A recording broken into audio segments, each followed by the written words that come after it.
Hi Stampers, it's Lisa with Queen Bee Creations. Welcome to today's live. We are on a Thursday, so it's a Stamping Made Simple day. And you know me, I have trouble being simple, but I think I nailed it today. This is really simple. So we're going to be doing this triple fold technique. I got it from Patty Bennett. She got it from somebody else. You know how these things go. It kind of snowballed, but I thought it fit our criteria for Stamping Made Simple. And I'm excited to show it to you. Once again, we're using that Turtly Cute Designer Series paper that I don't have the stamp set for, but I've got some great ideas for how we're going to do this card. Let's get started. Okay, this is our card. And like I said, I did it with this Turtly Cute Designer Series paper. I fussy cut this guy out. I'm going to use some sentiments out of the Darling Dinos. But you could totally see how instead of using the turtles, we could be using the little dinosaurs instead. And they could be stamped and die cut, you know, if you have die cuts. Or I used my brother's scan and cut machine. I stamped a whole bunch of them and just put it through the machine once. And in just like 2 minutes, I had a whole stack of all the different dinosaurs already pre-cut and ready to go. Gotta love that brother scan and cut for those detailed cuts that I need lots and lots and lots of for bulk creating. I also wanted to point out we have some new Designer Series paper coming out, and you've noticed that a lot of our Designer Series papers nowadays, in addition to being double-sided, will also come with, let's see, I've got more patterns here. This one, see how cute is this? This is some paper that's coming out in our new upcoming, there's a whole sheet of this, our upcoming September release. And I'm bringing up that particular paper because, like a lot of other Designer Series papers we have nowadays, it's going to come with 2 sheets that are nothing but little die cuts. And so all I had to do was punch these out of the sheet. And now I have all of these little pieces, and see how all of these little pieces could be great for using on the front of a card like this. So when we're talking about Stamping Made Simple, if you're using these little miniature die cuts or our Infirma packets, you know what I mean. Those little packets that are nothing but little pieces like this can make bulk creating cards super simple and would be great for, you know, Christmas when you have to make a whole bunch of them. So just something to keep in mind when we're trying to stay simple. For the card base, I have this piece right here. This is going to be our base, and it is 4 1/4 by 11. And then, let's see, the shorter ones at the front, yes. So we're going to start by scoring this at 2 1/2, 3 3/4, 6 3/4, 8 1/4. Okay, and then we're going to Z fold this. So we're going to go mountain, valley, mountain, valley. So that's going to give us our triple fold here. Then what we're going to do is we're going to take, this is, let's see, Granny Apple Green, and we're going to take some pieces of shaded spruce. This first one is 4 by 4, and we're going to end up adhering this to our front panel. And then I have, let's see, it goes this way. So 3 1/2 by 4 is going to go on our second panel. And then 2 1/2 by 4 is going to go down here on the end. Okay, and so that's going to give us that kind of waterfall look. And then I have some Designer Series paper that's going to go over it. So, I mean, you guessed it, it's going to be just a 1/4 inch down. So it's going to be 3 3/4 by 3 3/4. And then we have 3 1/4 by 3 3/4. And 2 1/4 by 3 3/4. So that's going to be our base. For the back, I have this one piece that is 2 3/4 by 4. And then I have our little sentiments and some strips and some little things we're going to play around with, but we'll get to that. That's just the decorating on the outside. For the card itself, we're going to want to just layer these up and adhere them to our base. So this is going to have just your standard, 1/4 inch difference. And then I want it to only stick on here. Okay, it's got a little more adhesive than normal because it's one of those pieces that's going to get pulled on. And I wanted to be sure there was no adhesive back here.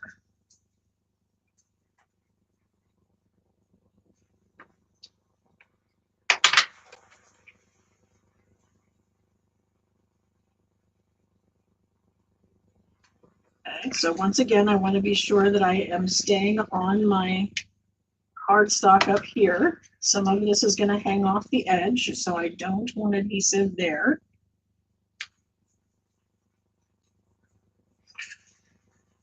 And then this one's going to fit actually inside, so that's going to be good and easy.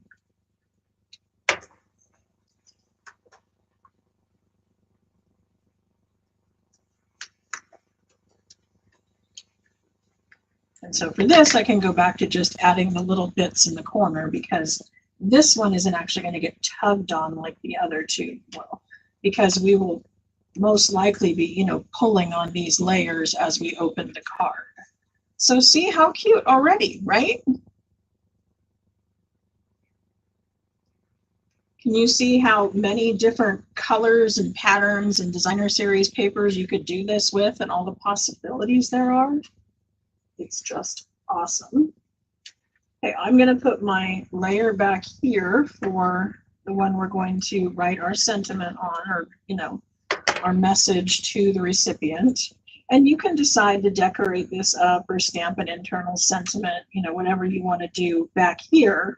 But because I had an inside and a front sentiment here, I was leaving the back for just my message.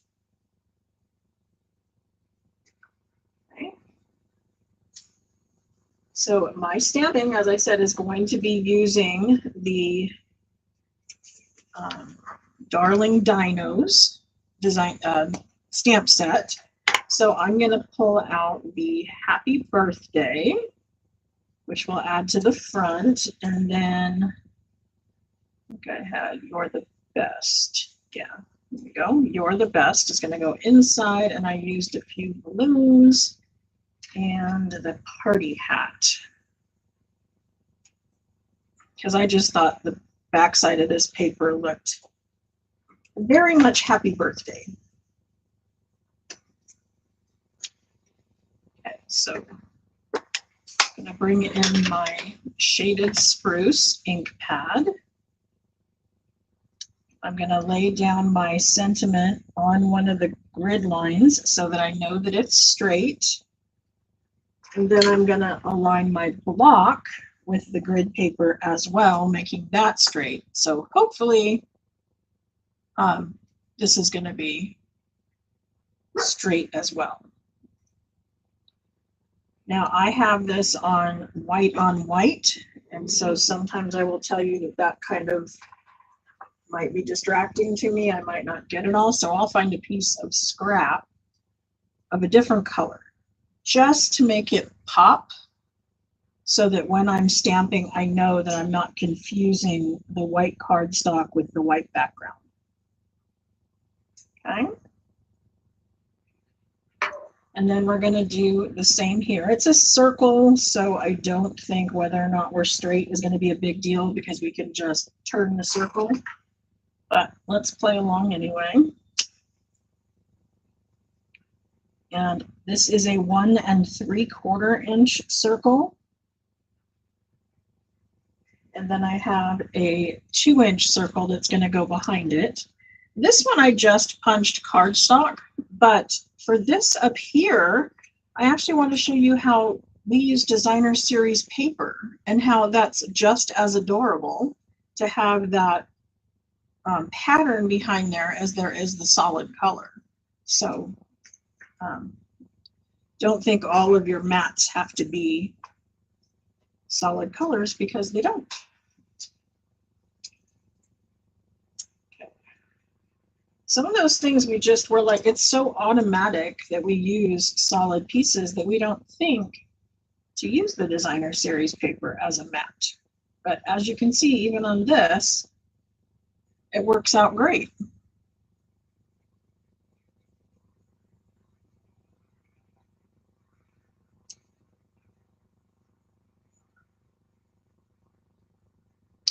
Okay, Kat says no matter how hard she tries, she can't stamp words straight, and somebody's agreeing with her. So do you use my trick about lining it up on the grid paper and then setting the block down on the grid paper and then setting the cardstock down on the grid paper? If we start everything out on the grid paper all nice and squared up, I find that gives me a much better chance of getting that correctly aligned. We did have the Stamparatus, and I thought that was super helpful for doing those things. And while we don't sell the Stamparatus anymore, I do have an affiliate link for the Misty, and it too has grid lines on there. So if you had your sentiment and you line it up on here, okay, try not to get green on my fingers. But if I align this stamp on that line, and then I put my paper in here, then that's another way we can work on keeping it straight. So see, someone says that's how they keep it straight. Yep. It's very helpful.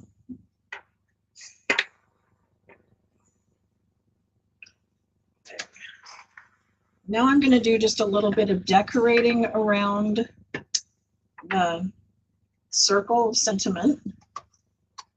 So I'm going to bring in now a smoky slate, because I'm going to end up coloring with these Stampin' Blends, and I want to have this not be quite as striking. I want the blends to pop a little more than the outline. So I'm going to come in here and I'm going to start out by having one in the middle, and then I'm going to do one to either side. And feel free to make them different heights, and you know, if you wanted to do some masking, you could make them overlap. But I'll hang on to that for just a second. So I used, let's see, Pool Party. I believe it's Real Red.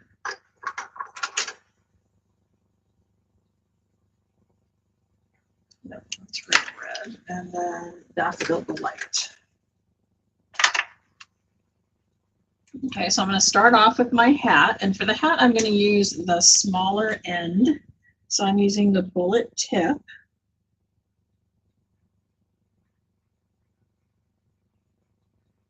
Now, if I was to go outside the line and miss, then what I would want to do is come back with the color lifter. See how I went outside the line?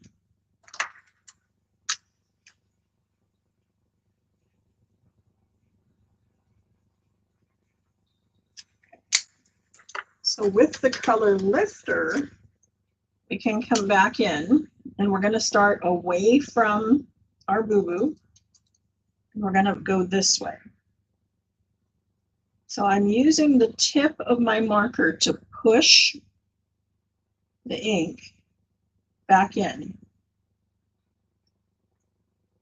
And it's still a little wet, but you can see how it totally removed that extra part where I had gone outside the lines.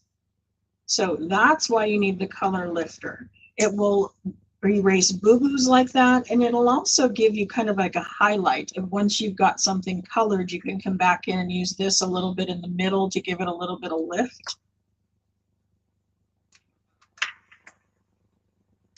For coloring the balloons, I'm just going to come in with a little bit of the dark and then finish off with the light. And I'm going over the top of the dark with the light. And then I didn't go real close to the edge. I wanted that to kind of drift off so that my color blends well. We're going to do the same kind of idea with the pool party. We're going to start, kind of dark towards the edge. I'm going to come back in with the light. We're going to go right over the top of it. And this has a bigger difference between the dark and the light. Some of them, there's a bigger contrast than others. So what I'm doing is lots of small little circles in that part where they're overlapping. Okay, and that's dragging it all together and helping it blend.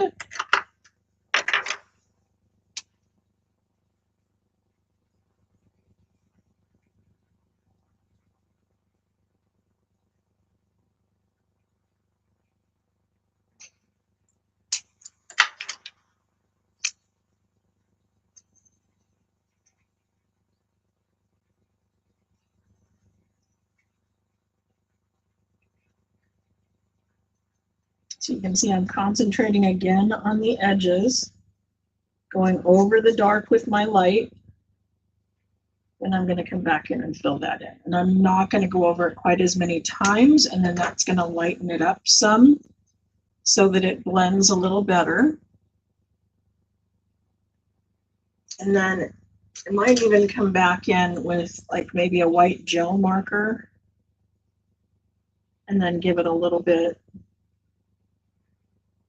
of a reflective. The designer gives us the one built in there, but I think it looks better in the white than it does in the gray that we stamped in.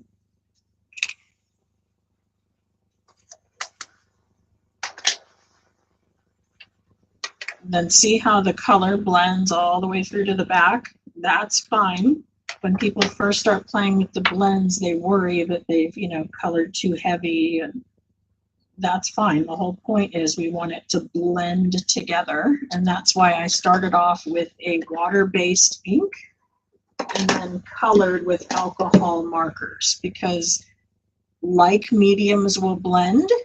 So because I have dye-based ink, which is water-based, then I colored with the alcohol. So only the alcohols are blending together.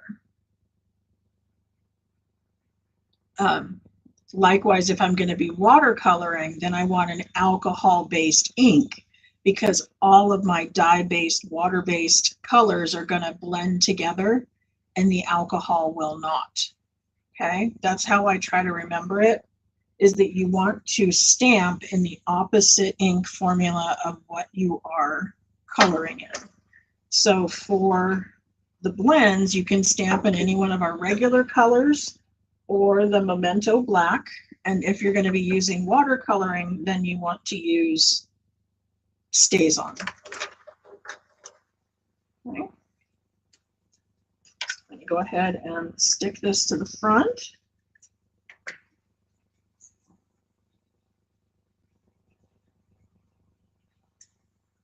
That popped a little better on the yellow than it is on the white, but okay. And then we're going to pop this one in the middle. And I'm going to lean it a little bit to that way, because when the card closes, I want this to cover it up. So I wouldn't want it, half of the circle to be hanging out over here. So just when you place it, make sure that it's going to be hidden by that front panel. Okay, then I have my little guy here who's going to be kind of sightseeing. And I you know, standing on the little polka dots, again, he looks like he's floating, and you know, I'm a big fan of grounding things. So we can either bring in some grass and have him standing in grass, or we can bring in some, this is basic gray, and he can look like he's standing on the road. I think the grass is going to be better because he looks like he's bird watching, and to me that would be in a park on the lawn. So a little bit long. Pop that off.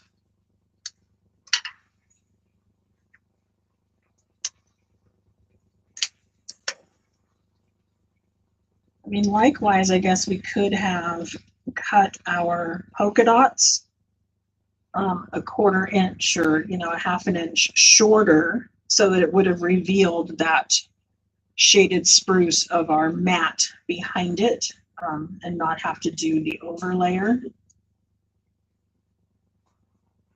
But it does add some dimension, so, you know, all depends on what you like. I'm going to put some mini dimensionals behind him because his legs are kind of on the narrow side.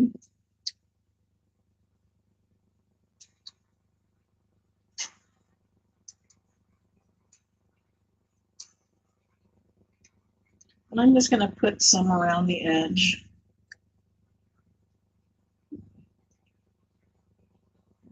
That one came sneak back in. Okay.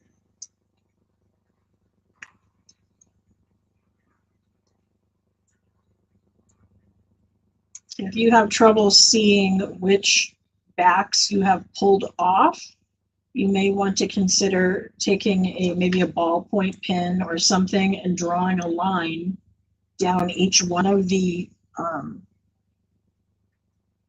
octagons, each one of the little pieces, so that there was some kind of a mark on the back so that you could tell which ones still had their backing and which one didn't, based on which ones still had the pen mark on them.